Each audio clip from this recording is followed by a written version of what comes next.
sila nakapag-login. So, punta lang tayo sa HR Timekeeping. So, i-login lang natin yung account ng OIC.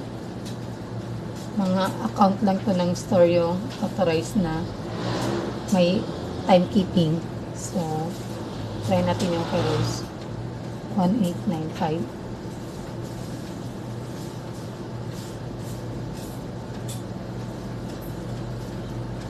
So, dito sa menu, punta lang tayo sa CPM, tapos timekeeping.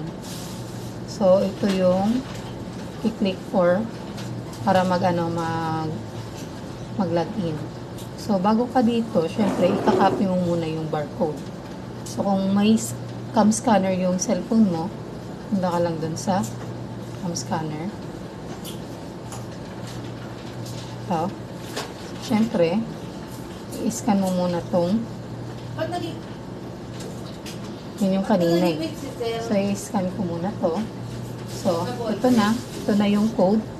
Pupunta ka lang dun, kakopy mo lang siya. So, copy. So, balik ka dun sa system natin. Tapos, i-paste lang natin yung kinopy nating code. Tapos, enter. Ayan, nakapag-timing na ako. Yun lang.